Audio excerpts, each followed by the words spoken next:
वक्त है, मैं आपको कसम खा के कहता हूँ कि इस निजाम को नहीं करने देंगे। अगर मुझे ये कुर्सी छोड़नी पड़े छोड़ दूंगा, मैंने इनको एनआरओ नहीं देगा। हम इनको दिसंबर देखने नहीं देंगे। जलसे जुलूसों से कोई हुकूमत गई नहीं है, और अगर गई भी है तो उसमें फिर वो जो कर रहे थे उनको कुछ भी नहीं मिलता। अस्सलाम वालेकुम, पाकिस्तान टुनाइट के साथ मैं हूं सैयद समर अब्बास। जनवरी 2021 में हुकूमत को घर कैसे भेजना है, इस पर मुशावरत के लिए आज पीडीएम की जमातों के सरबराहान इस्लामाबाद में सर जोड़कर बैठ गए। और इस इजलास की जो खबर अब तक सामने आई है उसमें मियां नवाज शरीफ, जो कि वीडियो लिंक पर शरीक थे इजलास में, उन्होंने तजवीज़ दी कि अरकान असम्बली जो हैं वो अपने इस्तीफ़े मौलाना फजलुर रहमान के पास जमा करवा दें और लॉन्ग मार्च के आखिर पर इस्लामाबाद पहुँच कर ये इस्तीफ़े स्पीकर को जमा करवा दिए जाएँ। और इस पर अब फजलुर रहमान साहब की तजवीज़ ये भी आई कि इस्तीफ़ों के साथ साथ मुल्क में जेल भरो तहरीक भी शुरू की जाए।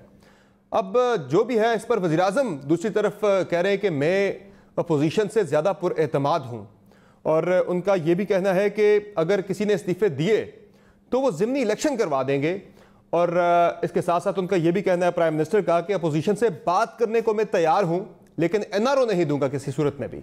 और आज भी नून लीग के एक एमएनए और 2 एमपीएस ने मजीद अब इस्तीफ़े भिजवा दिए हैं पार्टी क़यादत को। और ज़ाहिर अब लाहौर का जलसा करीब आ रहा है, पूरा एक माहौल बना रही है पीएमएलएन इस जलसे को कामयाब बनाने के लिए। इसे बड़ा फैसला कुन जलसा भी करार दिया जा रहा है। लेकिन नाज़रीन, इस जलसे के वेन्यू यानी मीनार पाकिस्तान पर आज पानी छोड़ दिया गया। अब ये पानी पंजाब हुकूमत के बकौल वो ये कहते हैं कि घास को पानी लगाया जा रहा था, पौधों को पानी लगाया जा रहा था। तो सवाल ये है कि क्या ये पानी पौधों को लगाया गया है या फिर पीडीएम तहरीक को डुबोने के लिए? ये तमाम मौज़ूआत हम आज की इस प्रोग्राम में डिस्कस करेंगे। हमें इस्लामाबाद स्टूडियो में ज्वाइन किया है नदीम अफसल चंद साहब ने, पाकिस्तान तहरीक इंसाफ से हैं और वज़ीर आज़म के तर्जुमान हैं। हमें ज्वाइन किया खुर्रम दस्तगीर खान साहब ने, पीएमएलएन के नायब सदर हैं और साबिक वफाकी वजीर भी हैं। नासिर हुसैन शाह साहब हमें प्रोग्राम में ज्वाइन कर रहे हैं पाकिस्तान पीपल्स पार्टी से, और सिंध के वजीर इत्तलात भी हैं। बहुत शुक्रिया आप तीनों मेहमानों का, आपने प्रोग्राम में अपना कीमती वक्त दिया। चंद साहब, गल वध गई है और अब काम इस्तीफ़ों की तरफ जा रहा है। बिस्मिल्लाहिर्रहमानिर्रहीम। देखें, पहले तो मैं समझता हूँ कि कोरोना के हवाले से वाकई गल वध गई। अच्छा। और सबको एहतियात करनी चाहिए और SOPs के ऊपर अमल करना चाहिए। और जहाँ तक अपोजिशन के इस्तीफ़ों की बात है तो मेरे ख्याल में ये सबसे पहले तो ये चार्टर ऑफ डेमोक्रेसी की वायलेशन है। जो चार्टर ऑफ डेमोक्रेसी शहीद मोहतरमा बेनज़ीर भुट्टो ने और मियाँ साहब ने साइन किया था, उसकी मिर्च देखें। जब आपको हिस्टोरिकली आप डॉक्यूमेंट को साइन करते हैं, एक बड़े लंबी एक तलखी के बाद, एक पॉलिटिकल पोलराइजेशन के बाद, एक पार्लिमानी निज़ाम को मजबूत करने के लिए, तो अब यहाँ तो अपोजिशन कहे कि वो पार्लिमानी निज़ाम को मजबूत नहीं करना चाहते, तो फिर ठीक है, फिर रिज़ाइन, फिर जो भी सिस्टम को डिरेल करने के लिए जो भी कोशिश वो करेंगे। लेकिन दूसरी सूरत में मैं समझता हूँ कि अगर प्राइम मिनिस्टर ने कहा है कि वो डायलाग के लिए तैयार है, तो अपोजिशन को डायलाग करने चाहिए। सियासत में, पार्लिमानी निज़ाम में, डेमोक्रेसी में डायलाग के बगैर कोई चारा नहीं। और खुदा न खास्ता अगर अब जाके कहीं चंद साहब एंगेज भी तो नहीं किया, सिर्फ एक बयान आ जाता है कि हम डायलॉग करने को तैयार हैं, लेकिन एनआरओ नहीं देंगे। वो एनआरओ की रट जो है वो अगले को कहाँ उस पे आने देगी मुज़ाकरात की मेज़ पर? वो अपोजिशन कहती है कि हम एनआरओ लेंगे नहीं, वो भी कहते हैं ना, वो खुद भी एनआरओ से कौन सा जान छुड़ा रहे हैं। वो खुद कहते हैं हम एनआरओ लेंगे नहीं, वो कहते हैं हम देंगे नहीं। तो इसका मतलब है एनआरओ रेलेवेंट, लफ्ज़ रेलेवेंट है कहीं पे। तो इस वक्त मैं समझता हूँ कि इस वक्त अगर खुदा न खास्ता जो तलखी इस वक्त अरूज पे पहुंची हुई है, अगर पार्लिमानी निज़ाम को या जमहूरियत को कोई नुकसान होता है तो फिर जिम्मेदार सियासतदान ही होंगे ना। कौन जिम्मेदार होगा? बिल्कुल। फिर कल को हम ये नहीं कह सकते कि जी क्या हो गया, वो PNA की तहरीक में मुज़ाकरात कामयाब हो गए तो फिर ज़ियाउल हक ने ये कर लिया। कल को हम ये नहीं कह सकेंगे। आज और सियासतदान से मुराद सिर्फ अपोजिशन के सियासतदान ही, वो सब होंगे, सब सियासतदान। नहीं, मैं हुकूमत की सियासतदान भी और अपोजिशन दोनों। मैं नहीं अकेला कह रहा कि सिर्फ अपोजिशन में जिम्मेदार होगी, नो, सब सियासतदान जिम्मेदार होंगे। ऐसा खतरा आपको लग रहा है? ऐसा हो सकता है? जिस हद तक तलखी बढ़ाई जा रही है और बढ़ रही है, ये मेरे ख्याल में निज़ाम के लिए ठीक नहीं है। निज़ाम के लिए ठीक नहीं है? नहीं, बिल्कुल ठीक नहीं है। अच्छा, और देखिए, पार्लिमानी निज़ाम में बातचीत होनी चाहिए। पार्लिमानी निज़ाम में शुरू हुकूमत ने रिफॉर्म्स, इलेक्शन रिफॉर्म्स हो, नैब रिफॉर्म्स हो, और भी कोई लेजिस्लेशन हो, या जो भी मुतालबात है। कौन नहीं चाहता कि फेयर इलेक्शन हो? सारी पॉलिटिकल पार्टी चाहती हैं। तो जब सारी चाहती हैं तो इस एक पॉइंट पे बैठा तो जा सकता है ना, यही मेन पॉइंट है। ठीक, खुर्रम दस्तगीर खान साहब, आज वज़ीर आज़म का मौक़िफ़ भी मैं ज़रा आपके सामने रख देता हूँ। वो आज उनसे मिले, कॉलमनिस्ट मिले, और उसमें जो उन्होंने बातचीत की प्राइम मिनिस्टर ने, उन्होंने कहा कि जो जो इस्तीफ़े देगा उस हल्के में ज़िमनी इलेक्शन करवा देंगे। वज़ीर आज़म ने यह भी कहा कि मैं अपोजिशन से ज़्यादा पुरएतमाद हूँ, मुझे पता है जीत मेरी ही होगी, अपोजिशन को बताना चाहता हूँ निज़ाम चलेगा, नैब को आज ख़त्म कर दें, अपोजिशन असम्बलियों में आकर बैठ जाएगी। प्राइम मिनिस्टर ये भी कहते हैं कि NRO और करप्शन के अलावा हुकूमत अपोजिशन के साथ बात करने को तैयार है।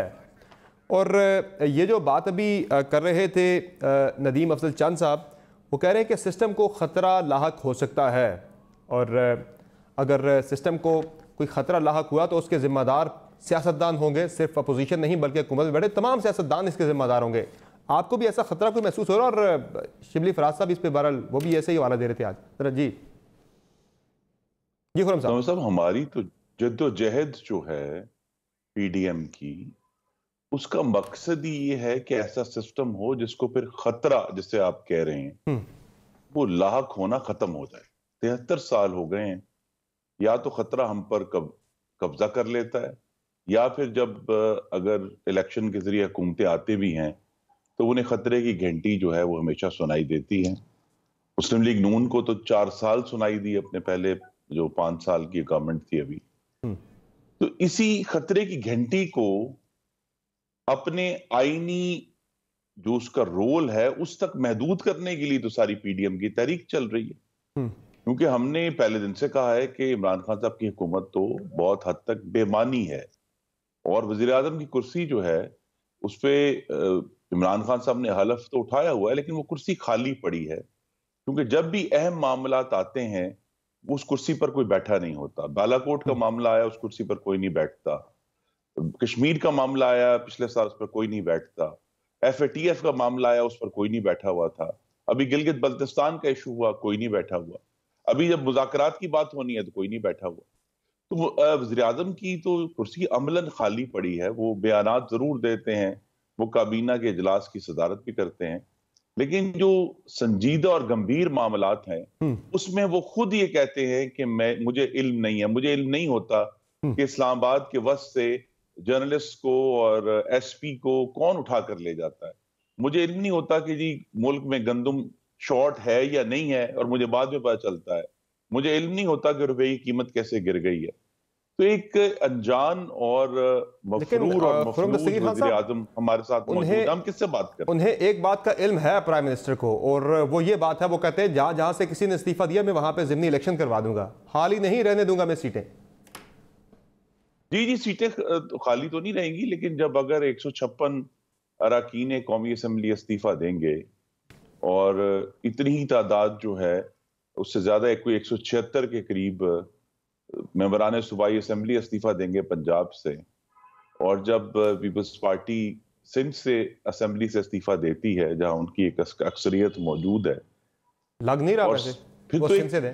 तो फिर नहीं ये तो देखे ना, इस्तीफे जो हैं वो एक हतमी इकदाम है। और अभी चूंकि दिसंबर का वस्त आया है तो अभी ये कबल अज वक्त है। ये इस्तीफे तो कहीं जब सेनेट का इलेक्शन करीब आएगा तब जाकर रेलेवेंट होंगे, ताकि एक ऐसे हद तक पहुंचा जाए जहां मुल्क में नए इंतखाबात हों, और नए इंतखाबात की जिद्दोजहद और कोशिश और ख्वाहिश पुरअमन तरीके से ऐन आईनी है, उसमें कोई चीज गैर आईनी नहीं है।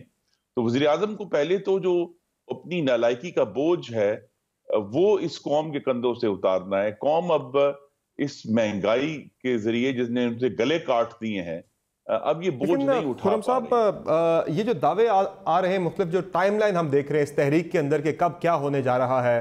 पहले मौलाना फजलुर रहमान साहब ने कहा कि हुकूमत को हम दिसंबर नहीं देखने देंगे। फिर मरियम नवाज साहिबा ने कहा कि 8 दिसंबर को आर या पार होगा। दिसंबर भी देख लिया हुकूमत ने, 8 दिसंबर भी आज गुजर गया, ना आर पार कुछ भी नहीं हुआ, हुकूमत भी बरकरार अपनी जगह पर मौजूद है। तो ये दावे ऐसे क्यों किए जा रहे हैं जिससे खुद ही अपोजिशन बाद में उसे एक हजीमत का सामना करना पड़ा है कि दावा किया था बहुत बड़ा, हुआ कुछ भी नहीं है? जो PDM के कायदीन हैं उन्हें हमसे बहुत ज्यादा इस मामले में मालूमात हैं। और आप ये देखें कि आहिस्ता आहिस्ता मुल्क के जो तमाम संजीदा मुबस्सरीन हैं और सियासत के जो मुशाहिदा करने वाले हैं, वो अब लिख रहे हैं कि मामला बहुत संजीदा हो गया है। इसमें बहुत तसादुम की भी जो पॉसिबिलिटी है वो बढ़ गई है। लेकिन उससे ज्यादा अहम ये है कि ये जो हाइब्रिड निज़ाम 2018 में कौम के वोट की चोरी से बनाया गया था और उसमें जिस तरह जिम्मेदारियों का तयन किया गया था, वो अब हाइब्रिड निज़ाम चल नहीं रहा किसी भी हवाले से, चाहे वो खारजा पॉलिसी हो, चाहे वो मौशी पॉलिसी हो, चाहे वो वफाक और सूबों की पॉलिसी हो, चाहे वो पार्लियामान हो जो पिछले 1.25 महीने से बंद पड़ी। ठीक है नासिर शाह साहब, आप लोग इस्तीफों की बात कर रहे हैं। आज भी पीडीएम के सरबराही इजलास में तजवीज़ आई मियां नवाज शरीफ साहब की तरफ से कि इस्तीफे मौलाना साहब को जमा करवा जाए। इस्लामाबाद की तरफ जब लॉन्ग मार्च करेंगे तो वहाँ ये इस्तीफे स्पीकर को जमा करवाए जाएंगे। अब पहला तो मेरा आपसे सवाल यह है कि ये तहरीक तो वज़ीर आज़म का इस्तीफा लेने के लिए थी और उल्टा आपको देने पड़ रहे हैं इस्तीफे अब। और दूसरा, इसमें प्राइम मिनिस्टर तो बड़े क्लियर हैं, वो कह रहे हैं कि मैं तो ज़िमनी इलेक्शन करवाता जाऊँगा, साथ साथ जहाँ जहाँ सीटें हारी होती जाएंगी, तो फिर फ़ायदा क्या होगा इसका आपको? वो प्रेशर जो आप बिल्ड करना चाह रहे हैं वो शायद ना हो पाए। बिस्मिल्लाहिर्रहमानिर्रहीम, अल्लाहुम्मा सल्ली अला मुहम्मदिन व आले मोहम्मद। देखें, ये तो एक प्रोसेस है ना इस जदोजहद का, जो पीडीएम के प्लेटफॉर्म से इस वक्त पाकिस्तान की जितनी भी पार्टीज हैं अपोजिशन में वो मिलकर कर रही हैं, और उसका एक हिस्सा है। जब वो तय कर लेंगे, फैसला होगा कि अब इस्तीफे देने हैं, तो एक लम्हे की ताखीर नहीं करेंगे इस्तीफे देने में। और ये जो कहा जाता है कि जी पाकिस्तान पीपल्स पार्टी उसमें उनके साथ नहीं है या सिंध गवर्नमेंट की वजह से वो लोग पसो पेश से काम लेंगे, ऐसा बिल्कुल नहीं है। चेयरमैन बिलावल साहब इस बात की वजाहत कर चुके हैं कि सूबाई हुकूमत हो या कोई और चीज हो, अगर जो जदोजहद है हमारी उसकी राह में हाइल नहीं हो सकती। सही। और एक बात मैं आपको और बता दूं कि ये जो हमारे इस्तीफे होंगे, ये एक तो पीटीआई वालों के इस्तीफों की तरह नहीं होंगे कि वो तनख्वाहें भी ले रहे थे, मराद भी ले रहे थे और चक्कर भी लगा रहे थे। हमारे जब इस्तीफे आएंगे तो ये भी आप जहन में रखें कि उसके बाद प्राइम मिनिस्टर का ही इस्तीफा आना है, और ये उसका आखिरी कील जो क्या कहते हैं वही साबित होगी। और ये ऐसे नहीं है कि ये इस्तीफे फिर ये जुमनियां भूल जाएंगे जो आए दिन बहुत से हमारे दोस्त कहते हैं। मुझे यकीन है कि जो आपके साथ बैठे हुए हैं खुर्रम दस्तगीर साहब भी मोहतरम है, और ख़ास तौर पर चंद साहब मेरे मेहरबान भाई हैं, तो वो ऐसी फजूल बातें नहीं करेंगे कि सही है। अच्छा शाह साहब, मैं दोबारा आपकी तरफ आता हूँ। पीडीएम के सरबराह मौलाना फजलुर रहमान साहब की मीडिया से गुफ्तगू, बड़े अहम फैसले आज किए गए हैं। 31 दिसंबर को पीडीएम की क़यादत में जो जमातें शामिल हैं, पार्लिमानी जमातें, उनके अरकान कौमी और सूबाई असम्बली अपनी अपनी पार्टी क़यादत को इस्तीफे जमा करवा देंगे। कल पीडीएम की स्टीयरिंग कमेटी का इजलास होगा जिसमें मुल्क में पहिया जाम हड़ताल, शटरडाउन और इसके साथ साथ लॉन्ग मार्च की तारीख के हवाले से अहम फैसले किए जाएंगे। और मौलाना साहब ये भी कह रहे हैं कि वज़ीर आज़म की कुर्सी की चूलें हिल चुकी हैं, इस्तीफे देंगे तो वापस नहीं लेंगे, पूरे निज़ाम के खिलाफ तहरीक। चंद साहब, गल मजीद बढ़ गई है। देखिए, इससे पहले हम तो इस पर पहले तबसरा कर चुके हैं जो मौलाना साहब ने प्रेस कॉन्फ्रेंस की है। तो पहिया जाम हड़ताल, तो देखना यह है कि अवाम के इशूज़ क्या है। अवाम के इशू बहुत सीरियस हैं मुल्क में इस वक्त। जो किसानों के हालात हैं, या जो हमने साबका अदवार में जो कर्ज़ों के तले दबा हुआ है मुल्क, जो इकानमी की सूरत हाल, जो आम आदमी, फिर कोरोना सबसे बड़ी जो इस वक्त चैलेंजिंग फैक्टर है वो कोरोना है। बिल्कुल। तो अवाम, मेरे ख्याल में तो कोरोना के ऊपर बात हुई है, और कोरोना के ऊपर मौलाना को या पीडीएम को इस वक्त स्टेटमेंट देनी चाहिए थी। और थोड़ा सा अगर इस वक्त अगर मुल्क में कोरोना फैलेगा तो फिर उसकी जिम्मेदारी किस पे आएगी, ये एक बहुत बड़ा सीरियस क्वेश्चन है। इस्तीफे देने से तो कोरोना नहीं फैलेगा चंद साहब। देखिए, इस्तीफे मेरे ख्याल में इस्तीफे नहीं देंगे। नहीं, 31 की तारीख अनाउंस हो गई है अब तो। मेरे ख्याल में नहीं देंगे। वो तो कह रहे हैं वापस भी नहीं लेंगे, आप तो देने की बात कर रहे हैं। पाकिस्तान की हिस्ट्री देख लेना, बड़ी दफा लोगों ने इस्तीफे देने की कोशिश की, फिर वो कह रहे हैं हमारा मुवाजना पीटीआई से मत किया जाए, इस्तीफे देंगे तो चाटे देनी वापस। आप भी इधर ही हैं, मैं भी इधर हूँ, देखेंगे। जी, मेरे इस्तीफे नहीं आएंगे, नहीं देंगे। इस्तीफे क्यों आपको लग रहा है ऐसा नहीं देंगे? नहीं, इस्तीफे देखें, अपोजिशन का काम होता है प्रेशर बिल्डअप करना, प्रेशर टैक्टिक्स होते हैं ये, ताकि कोई, लेकिन हम कहते हैं कि हम मुज़ाकरात के लिए तैयार हैं, हम इलेक्शन रिफॉर्म्स के लिए भी तैयार हैं, नैब के ऊपर भी आप डिस्कशन कर लें, जो इशू पाकिस्तान का महंगाई के ऊपर आप बैठ के बात कर, वो आपसे बात ही नहीं करना चाह रहे अभी मौलाना ने कह दिया, हम तो बात नहीं करेंगे, नहीं बात करना चाहते तो फिर इसमें मेरे ख्याल में फिर पार्लिमानी निज़ाम की फिर वो बात तो नहीं करते, फिर तो वो ये कहते हैं कि हमें हुकूमत दो। उनका मुतालबा अगर अपोजिशन का यही है कि सिर्फ हमें हुकूमत दो, तो फिर तो और चीज़ है। अगर वो मुल्क को आगे लेके चलना चाहते हैं, सिस्टम को मजबूत करना चाहते हैं, फिर तो बातचीत करनी पड़ेगी। कह रहे हैं मुल्क के आगे बढ़ने के लिए पीटीआई की हुकूमत का खात्मा जरूरी है, वो उसको लिंक कर रहे हैं आपकी हुकूमत के खात्मे के साथ। मुखालफतें ऐसी कहते हैं, अब जरूरी नहीं कि हर असरत पूरी हो जाए। एक और चीज़ बड़ी इंपॉर्टेंट है, आज ये ऐलान तो हो गया कि 31 दिसंबर को इस्तीफे पार्टी क़यादत के पास जमा करवा दिए जाएंगे, लेकिन नाजरीन क्या इन इस्तीफ़ों से पाकिस्तान तहरीक इंसाफ की हुकूमत चली जाएगी? ये बड़ा इंपॉर्टेंट है इस चीज़ का जायज़ा लेना। और अगर तो 172 इस्तीफ़े आ जाते हैं कौमी असम्बली से, फिर तो इमरान खान साहब उसी दिन उनकी हुकूमत ख़त्म हो जाएगी। लेकिन नंबर गेम पे ज़रा नज़र दौड़ाई जाए तो कौमी असम्बली में मुस्लिम लीग नून के 83 अरकान कौमी असम्बली हैं, टोटल उनके अरकान हैं, जबकि इसमें पीपल्स पार्टी के कौमी असम्बली के अंदर 55 अरकान हैं और जमीयत उलमा इस्लाम फ़े के 14 अरकान हैं। और पीडीएम की बाकी जमातों की बात की जाए तो बीएनपी मेंगल के 4 MNAs हैं और अवामी नेशनल पार्टी का 1 मेंबर है। तो टोटल मिलाकर ये बनते हैं 157 जो स्ट्रेंथ है पीडीएम में शामिल जमातों की। कौमी असम्बली के अंदर 157 अरकान बनते हैं और हुकूमत की तरफ से हिकमत अमली बड़ी वाज़ेह आ गई है कि उसमें नहीं वो जो जहाँ जहाँ इस्तीफ़े वहाँ पे वो ज़िमनी इलेक्शन करवा देंगे, लेकिन हुकूमत के खात्मे के लिए 172 इस्तीफे आने बड़े ज़रूरी हैं। खुर्रम दस्तगीर खान साहब, इससे हुकूमत तो फिर नहीं जाएगी टेक्निकली, जो इमरान खान साहब भी कह रहे हैं कि मैं माज़िमनी इलेक्शन कराता रहूँगा, 172 इस्तीफे आएंगे तो हुकूमत जाएगी। ये बात बार बार हम वाजे कर चुके हैं कि हुकूमत को घर बेचना हमारा मकसद नहीं है। हमारा मकसद, फिर दोहरा देता हूँ, आने वाली हुकूमतों को जिस सिस्टम को खतरे, क्या आपने आज जुमला इस्तेमाल किया, उस सिस्टम के खतरे को मुस्तकिल तौर पर पीछे हटाने का मकसद है कि आने वाली जो हुकूमत हो उसको कभी ये खतरा ना हो कि अगर एक धरना हो जाएगा तो सिस्टम खतरे में पड़ जाएगा। सिस्टम खतरे में नहीं पड़ना चाहिए। आईने पाकिस्तान ये कहता है, जिसमें तमाम मामलात का हल मौजूद है। आईने पाकिस्तान ये कहता है कि अल्लाह ताला के बाद इक़्तिदार का जो सोर्स है, जो मंबा है, वो मुंतखब नुमाइंदे होंगे अवाम के और कोई नहीं होगा। तो असल तो मकसद ये है, इसमें जल्द होती है, देर होती है, लेकिन इमरान खान, सिर्फ इमरान खान साहब को हटाना हमारा मकसद नहीं है, उससे हमारा कोई मकसद हल नहीं होता। इसीलिए आपने देखा है कि, लेकिन सर सिस्टम की बेहतरी के लिए तो आपको, सर सिस्टम की बेहतरी के लिए तो आपको कुछ आईनी इस्लाहात करनी पड़ेंगी ताकि इलेक्शन के अंदर आप जो मुदाखलत की बात कर रहे हैं, आप छोड़ देते हैं, इस्तीफे यहाँ पे दे देते हैं, नया इलेक्शन भी हो जाता है, तो सिस्टम के अंदर तब्दीली तो कोई नहीं है। कवानीन तो वही है इलेक्शन के, जिनके तहत इलेक्शन दोबारा होना है। 18 में जो इलेक्शन हुआ उससे अभी इलेक्शन अगर नया होता है, जो PMLN का सबसे बड़ा मुतालबा है, उसमें क्या फर्क होगा? कवानीन तो वही है, आपने तब्दीली तो कोई नहीं की। असल मामला कानून का नहीं है। पाकिस्तान की तारीख की सबसे बड़ी इंतखाबी इस्लाहात मुस्लिम लीग नून के दौर में मुतफिका तौर पर हुई इलेक्शंस एक्ट में 2017 का था। कानून में कोई मसला नहीं है। मसला तो उसे अब गैर कानूनी कह सकते, कानून से मावरा है। It is extra legal and extra constitutional, जिसकी वजह से इशू रहे होते हैं कि अगर हमें एक ऐसा इलेक्शन कमीशन चाहिए जो इसके लिए हमने पूरी खुद मुख्तारी उसको कानून में दी, लेकिन अगर इलेक्शन कमीशन जो है वो RTS सिस्टम के नाम पर अपनी खुद मुख्तारी से खुद दस्तबरदार हो जाता है, एब्डिकेट हो जाता है, तो ये सारी जद्दोजहद इसलिए हो रही है कि सिर्फ ये आज इमरान खान की हुकूमत गिराने का मामला नहीं है। पाकिस्तान को बने हुए अल्लाह ताला के हुक्म से 73 साल हो गए हैं, अगले 73 साल इंशाल्लाह फर्क होंगे।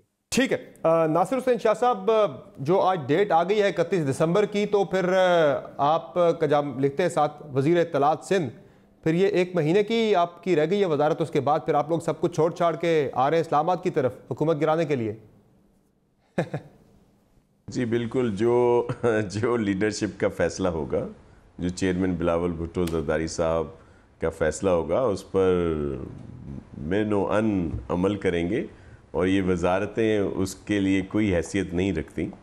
और अगर 31 दिसंबर है तो 1 माह से भी कम अरसा है हमारे पास और हम बिल्कुल तैयार हैं। तो सर आपकी सीईसी का इजलास कब हो रहा है? इस्लामाबाद जो कॉल होगी।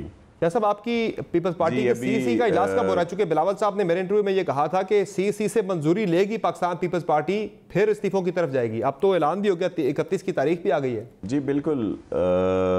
देखें, सीईसी ने वैसे भी चेयरमैन साहब को ये इख्तियारात दिए हुए हैं कि जो वो फैसला करेंगे ये इख्तियारात उनके पास हैं एज अ चेयरमैन, लेकिन उसके बावजूद वो ज़रूर मीटिंग बुलाएंगे क्योंकि 31 में अभी टाइम है और अभी ये आज ये मीटिंग हुई, फिर 13 को जलसा है, तो इसी दौरान कुछ दिनों में सीईसी की मीटिंग बुला ली जाएगी और उसमें फ़ैसला होगा। और देखें, जो फ़ैसला सब ने मिलकर किया है उस पर अमल किया जाएगा, उसमें कोई दो राय नहीं है। मुख्तसर ब्रेक लेते हैं, ब्रेक से वापस आएंगे तो डिस्कशन जारी रहेगी, हमारे साथ रहेगा।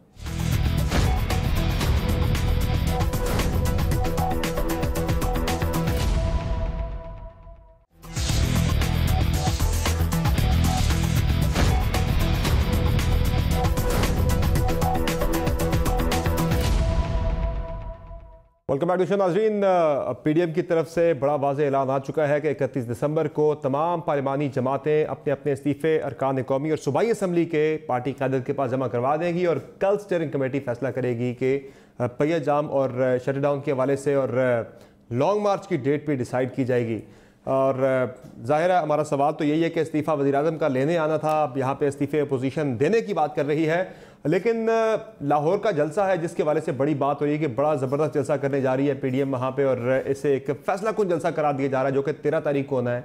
लेकिन आज वहाँ पे एक तनाज़ा सामने आ गया उस वक्त के जब एक फुटेज सामने आई कि जब वहाँ पे जो मीनार पाकिस्तान के साथ मुतसिल जो गार्डन है वहाँ पे पानी लगाया जा रहा था। ये फुटेज आप देख भी रहे स्क्रीन पे, पीएमएलएन की तरफ से मरियम नवाज साहब ने ये फुटेज ट्वीट भी की कि घबरा गए हैं और इन्होंने इस तरह से पानी छोड़ दिया है मीनार पाकिस्तान से मुत्तसिल ग्राउंड के अंदर, ये पीडीएम के जलसे को फ्लॉप करने की कोशिश है। ताहम इंतजामिया का मौक़िफ़ ये सामने आया कि ये पानी जो है ये मामूल की कार्रवाई है, वहाँ पर घास को और पौधों को लगाया जा रहा है। तो चंद साहब, अब तो बड़ा फैसला हो चुका है, इस्तीफे देने का, लॉन्ग मार्च की तारीख भी कल आ रही है।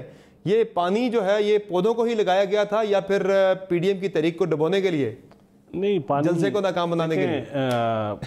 आपको पता है सर्दी में ज़रा पानी की ज़्यादा ज़रूरत होती है, खुश्की का मौसम होता है और मीनार पाकिस्तान ग्रीनरी है और 4 दिनों में तो वैसे भी पानी खुश्क हो जाएगा।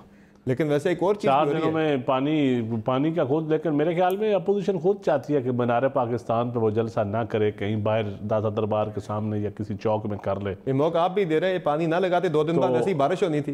तो ये मेरे ख्याल में पानी, मुझे वो अपना हमारे साबिक कुलीग खड़े नजर आए हैं, बिलाल यासीन ने खुद ही कहीं पाइप लगवाया है मेरे ख्याल में। ये मुतल्लिका वजीर भी थे इसी शोबे के पहले। हाँ, तो उन्होंने खुद PHA के उन्होंने पाइपिंग खुद की। हुकूमत जब हुकूमत कह रही है कि हम ठीक है SOP पे आप अमल करें तो हम जलसे में रुकावट नहीं डालेंगे, तो फिर हुकूमत क्यों पानी लगवाएगी? रुकावटें डलनी शुरू होगी नहीं सर? नहीं, हाइप क्रिएट करने की कोशिश की जाती है हुकूमत। मेरे ख्याल में हुकूमत को जलसा करे, ठीक है, कोरोना फैलाना चाहते हैं, कौम भी देख रही है कौन कोरोना फैला रहा है, तो यहाँ तक पॉलिटिकल कोरोना है, फिर उसके ऊपर डिबेट होगी, इस कोरोना पे डिबेट होगी, सारे कोरोना पे डिबेट होगी लाजमी। ये पानी किसने वहाँ पे छोड़? शाह साहब तो बड़ी SOPs के ऊपर सख्ती से अमल करवाते रहे, सिंध में बड़ी शाह साहब रोजाना पता है आपको प्रेस कॉन्फ्रेंस करते रहे, बड़ी सख्ती है सिंध के अंदर। बाय द वे बड़ा सख्त शाह साहब से पूछे अब कोरोना की क्या सूरत हाल है। हमारे ख्याल में तो अब गल ज्यादा बढ़ गई है। 99 माह तो ये पिछले 24 घंटों के दौरान, सेकंड वेव के दौरान सबसे ज्यादा 89। जी खुरम सगीर खान साहब, ये जो पानी वाला क्या मुअम्मा है जी? इंतजामिया कह रही है कि हमने तो वहाँ पे पौधों को और वहाँ पे घास को पानी लगाना था। बाय द वे 2 दिन बाद बड़ी शदीद बारिश भी लाहौर के अंदर बताई गई है, फोरकास्ट है उसकी, जुमेरात और जुम्मे को। तो मीनार पाकिस्तान के साथ जो ग्राउंड है वो तो वैसे ही भीग जाना है सारा। तो साहब, गरीब की हांडी तो नहीं पक रही, लेकिन हुकूमती दावे सुन सुनकर अवाम के कान पक गए कि हम नहीं रोकेंगे लेकिन हम पर्चे करेंगे। इन्होंने ये तजर्बा गुजरांवाला में करने की कोशिश की, नाकाम हुए। इन्होंने मुल्तान में ये तजर्बा करने की कोशिश की, चले वेन्यू इन्होंने लॉकआउट कर लिया, लेकिन नाकाम हुए। अवाम का बहुत बड़ी तादाद वहां पीडीएम के जलसे में आई और उस जो मुल्तान की नाकाम कोशिश थी उसने पीडीएम के पुरअमन जलसों को एक एहतजाजी रंग दे दिया। अब ये इनकी मर्जी है हुकूमत की कि ये लाहौर के जलसे को सिर्फ एक सियासी जलसा रहने देना चाहते हैं या चाहते हैं कि एक बहुत बड़ा एहतजाजी इज्तिमा हो, क्योंकि ये अब रिकॉर्ड का हिस्सा है कि पीडीएम के जो 5 जलसे हुए हैं वो इस हद तक पुरअमन हुए हैं कि एक पत्ता भी नहीं टूटा। जितना भी तशद्दुद हुआ है, पर्चे हुए हैं, हरासा किए हैं, कुर्सियां उठाई गई हैं, लॉकडाउन किए गए जो वेन्यूज थे, उस तमाम तशद्दुद हुकूमत ने किया है। लेकिन सर पत्ता भी ना हिलने या गमला भी ना टूटने से ज्यादा खतरनाक चीज है कोरोना वायरस फैलने की, जिसकी तरफ हुकूमत बार बार निशानदेही करी है। चांद साहब भी अभी उसी की तरफ निशानदेही कर रहे थे। 89 अमवात, 89 अमवात पिछले 24 घंटों के दौरान हो चुकी है। ये है कि हुकूमती वुज़रा निशानदेही और ट्वीट करना बंद करें, और अगर वो संजीदा हैं कोरोना को रोकने में तो बाकी मुहज़्ज़ब दुनिया की तरह लॉकडाउन करें।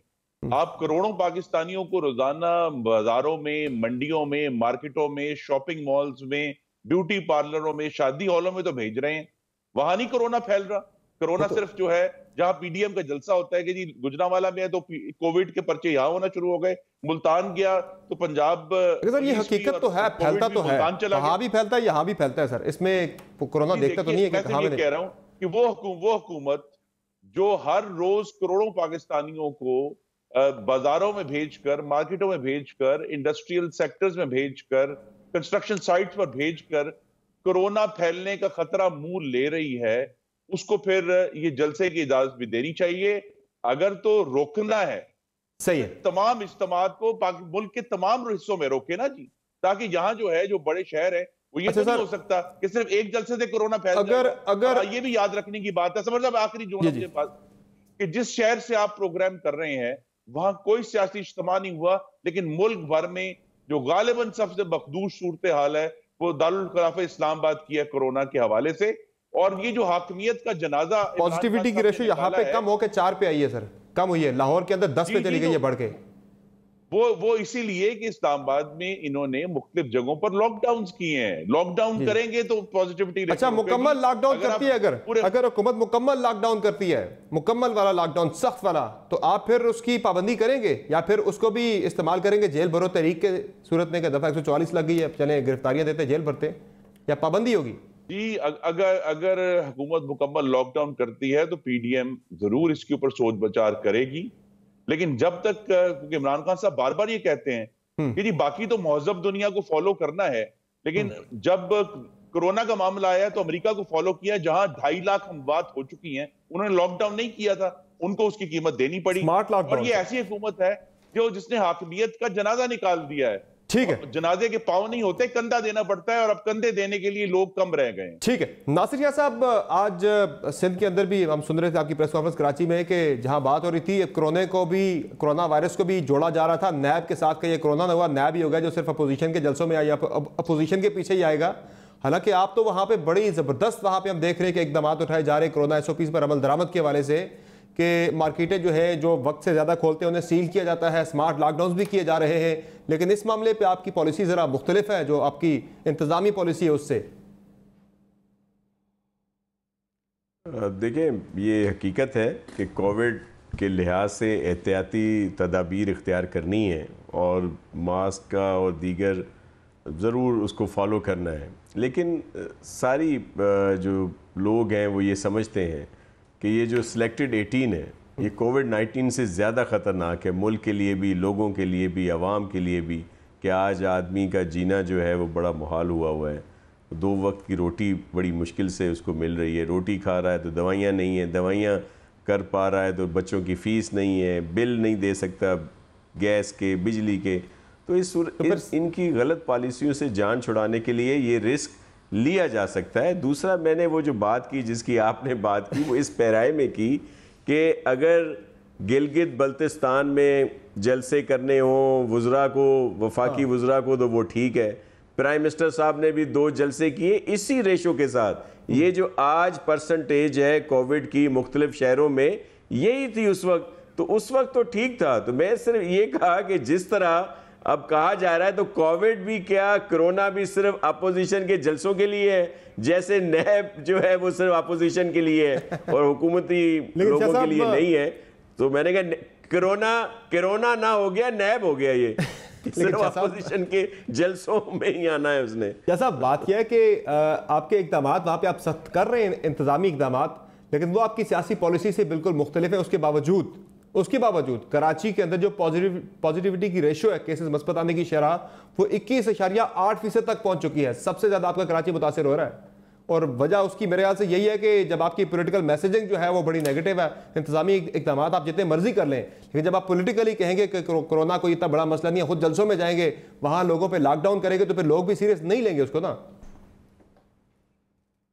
देखिए, वो जिस तरह खुर्रम दस्तगीर साहब ने कहा, उन्होंने बिल्कुल टू द पॉइंट बात की कि जब बहुत सारी जगहों पे इस तरह की इजाज़तें हैं तो फिर ये बड़ा मुश्किल हो जाता है कि आप हर चीज़ पर इस तरह की रिस्ट्रिक्शंस लगाएं। या तो मुकम्मल तौर पर होना चाहिए, तो फिर तो इस पर बात भी की जा सकती है, सोचा भी जा सकता है। एक तरफ इज्तिमात हो रहे हैं, ख़ुद अभी आपके एक वफाकी वज़ीर साहब की बड़े मोहतरम है मेरे लिए, उनकी आज वायरल हुई है कि कल उन्होंने बड़ा इज्तिमा किया है जिसमें बहुत सारे लोग थे, तो उन पर क्या ये पाबंदी लागू नहीं होती? पहले तो ये अमल करें, उसके बाद सबको कहें। तो ये तो अभी इतनी बात हो चुकी है, तो कल कुछ न कुछ एहतियात ज़रूर करेंगे वज़ीर आज़म साहब, दिखावे के लिए ही, आई वाश के लिए ही कि जो थोड़ा होगा। लेकिन आप देख लें, ये मीडिया आपके उस पर है कि कितनी लोग थे वफाकी वज़ीर साहब के एक इज्तिमा में। इसी तरह और बाकी और सारी चीज़ें हो रही हैं। तो सिर्फ ये जो एक डेमोक्रेटिक प्रोसेस है उसके लिए ये सारी चीज़ें आ रही हैं, एहतियात वहाँ भी करनी चाहिए। देखिए, हमारे चेयरमैन साहब ने कहा है कि मास्क इस्तेमाल करें, और मास्क पहन कर इन जलसों में या एहतजाजी जो तहरीक हो, रैली हो, जो भी करें, उसमें मास्क का इस्तेमाल बहुत ज़रूरी है, और ये हकीकत है कि हमें एहतियात करनी है। लेकिन सर, जितना भी आप कह दें, जब आप इज्तिमा के अंदर जाएंगे तो वायरस फिर लगना ही लगना, आप जितनी भी एहतियात कर लें। उसमें एहतियात में मास्क के साथ साथ ये भी है कि इज्तिमात में जाने से गुरेज किया जाए साथ साथ। अब चंद साहब कल प्राइम मिनिस्टर जा रहे हैं सियालकोट के अंदर, वहाँ भी ज़ाहिर गैदरिंग छोटी मोटी तो होगी, लोग आएंगे। देखिए, चैम्बर्स का फंक्शन है, चैम्बर्स ने गालबन इन्वाइट किया है, और तो उसमें कोई जलसा तो नहीं है। छोटी गैदरिंग बेशक सोशल डिस्टेंस पे आज मीटिंग पीडीएम ने की है, हुकूमत ने कोई रुकावट डाली है, छोटे गैदरिंग 300 से कम थे ना पॉलिटिकली। जहाँ भी आप ओपन स्पेस में जहाँ लोगों का ज़्यादा सोशल डिस्टेंस आप कायम रख सकते हैं, वहाँ पे किसी को कोई इतराज़ नहीं है। लेकिन आप ये तो नहीं है कि आप गरीब को शादी भी ना करने दें और आप जलसे भी करें, ये तो नहीं हो सकता, ये ऐसा नहीं होना चाहिए। और मेरे ख्याल में देखिए, मुल्क का फ़ायदा क्या है जी, सिस्टम के ऊपर ठीक है डिबेट, और ये सिस्टम नहीं है कि हम इक़्तिदार से बाहर हैं तो हम सिस्टम अब ख़राब हो गया, हम इक़्तिदार में हो तो सिस्टम ठीक है, तो ऐसे चीज़ें नहीं ठीक होती। सिस्टम रिफॉर्म्स आपने करनी है। आपने 18वीं तरमीम के ऊपर रिफॉर्म सारी पार्टियों के साथ मिल के किया, फिर नेशनल एक्शन प्लान पे पीटीआई समेत सारे लोग इकट्ठे बैठे, पिछले दौर में भी, इस दफ़ा फिर नेशनल एक्शन प्लान पे इकट्ठे बैठे, लेजिस्लेशन बहुत सारी जगह पे इकट्ठी हुई। लेकिन जब आप मुल्क के लिए, अवाम के लिए, पॉलिसीज़ के लिए, बेटरमेंट ऑफ पाकिस्तान, आम पब्लिक की बेहतरी के लिए, वो खुर्रम दस्तगीर खान साहब कह रहे थे मुकम्मल लॉकडाउन करें तो हम फिर पीडीएम सोच विचार करेगी उस पर अमल दरामद के बारे से। लॉकडाउन दो चीज़ें हैं। लॉकडाउन अगर ये करवाना चाहते हैं तो मेरे ख्याल में बिल्कुल मईशत का पहिया रोकना चाहते हैं। 70% तो यहाँ गरीब लोग हैं यार, जो दिन को दिहाड़ी कमाते हैं और शाम को खाते हैं।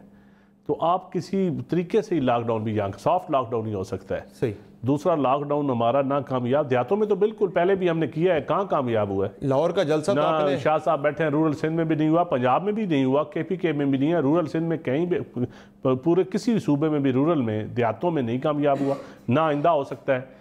लॉकडाउन नहीं कामयाब हो, लेकिन आप हुकूमत, आप एहतियाती तदाबीर कर सकते हैं। आप स्कूल्स आपने बंद किए, शादी हाल्स पे आपने पाबंदियाँ लगाई, गैदरिंग करें, छोटी गैदरिंग करें, मसाजिद को आप एसओपी दे रहे हैं, और चीज़ों में आप एसओपी दे रहे हैं। तो मेरे ख्याल में कोरोना बड़ा इसको सीरियस लेना चाहिए। लेकिन अब कोरोना के साथ साथ अब जो पॉलिटिकल मूवमेंट है वो तो आगे बढ़नी ही बढ़नी है। वो तो बड़ा कह रहे हैं हमारी पीक पे पहुंच चुकी है, और अब वो आपके बारे में कह रहे हैं कि हम एनआरओ नहीं देंगे।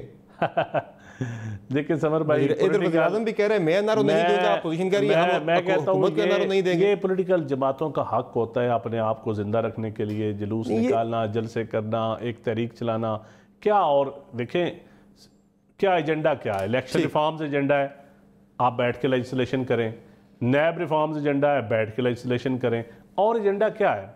सही है। वही इलेक्शन कमीशन था जिसने पिछले इलेक्शन करवाए, उसी इलेक्शन कमीशन ने ये इलेक्शन भी करवाए।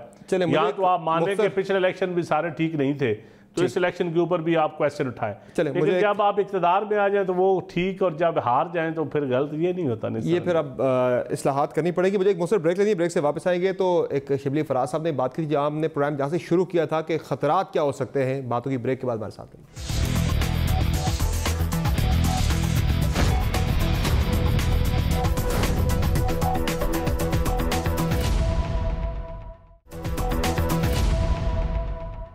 Welcome back to show. नाज़रीन, जब भी तहरीक चलती है उनके नताइज ऐसे नहीं निकलते कि जो आप एग्जैक्टली आपकी ख्वाहिश होती है, कभी कभार नताइज आपकी तौक़ात के बरक्स भी निकल आते हैं। आज शिबली फराज साहब ने खबरदार भी किया है कि तहरीक चलाने वालों को भी कुछ भी नहीं मिलना। ज़रा सुना दें।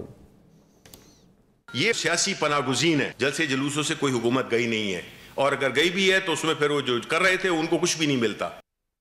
जी खुर्रम सिंह साहब, शिबली फराज साहब कह रहे हैं जलसे जुलूसों से हुकूमत चली भी गई तो फिर जो कर रहे हैं उन्हें कुछ भी नहीं मिलना। फिर समर साहब, इस हुकूमत को खतरा एक ही है, वो ये है कि जिन्होंने इनके जनाजे को कांधा दिया हुआ है वो कांधा देना बंद करेंगे तो ये जनाजा धड़म से नीचे आ गिरेगा। वो क्यों बंद करेंगे? हमें ऐसी जी आवाम का गैज़ो गज़ब देख के करेंगे ना जी। आवाम को जब आटा, चीनी, दवाई, बिजली, गैस, घी की कातिल महंगाई का सामना है, अवाम को ये पता चल गया है कि ये हुकूमत खारजा पॉलिसी चलाने के अहल नहीं है, कि हमारे जो देरीना दोस्त है यूएई, उसने पाकिस्तानियों के वीजे बंद कर दिए हैं। मगर वहां से तो पैगाम आ गया सर कि हम तो गवर्नमेंट ऑफ द डे के साथ पहले भी खड़े हुए, आईनी किरदार अपना अदा करें, यानी कि आइन के अंदर जो हमारा किरदार है गवर्नमेंट ऑफ द डे को सपोर्ट करेंगे, पहले भी किया, अब भी करेंगे, आइंदा भी करेंगे, चाहे जो भी होगा। यही जो आईनी किरदार है उसी तक महदूद करने की तो जद्दोजहद है।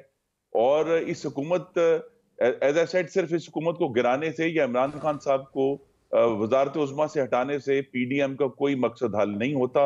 ये एक बड़ी जंग है पाकिस्तान को दुरुस्त करने की। एक बात जरूर कहना चाहता हूँ, एक और भी खतरा है कि जिस तरह पेशावर के अस्पताल में 7 लोग जाँ बहक हो गए ऑक्सीजन ना मिलने से, ये पूरे मुल्क में नफसत फैली हुई है। पंजाब में हजारों मरीज जो है रोजाना उनकी डेथ होती है सिर्फ इस वजह से कि हुकूमत पंजाब ने अब वो ठीक है सर, आपका पॉइंट आ गया सर, लेकिन इस्तीफा किसी का नहीं आया। आपका पॉइंट आ गया सर। नासिर शाह साहब जो बात करें, शिबली फराज साहब, बड़ी काम की बात है, बड़ी यानी फिक्र वाली बात है कि फिर एहतजाज करने वालों के हाथ भी कुछ नहीं आया करता। इस बात का है आपके जहन में कोई? देखिए, शिबली फराज साहब जाहिर है अपनी बात करेंगे, लेकिन ये तो तारीख की बात है, ये इस जी मैं तारीख़ में वो उस हुकूमतों की बात कर रहे हैं जो बड़ी मजबूत हुकूमतें रही हैं, जिनके पास ज़्यादा मेजॉरिटी थी। ये तो सिंपल मेजॉरिटी भी इनके पास नहीं है, ये मांगे तांगे की हुकूमत है, कुछ वोट किसके कुछ वोट किसके। उस सिस्टम को खतरात की बातें कर रहे हैं, कर दिया है मईशत का।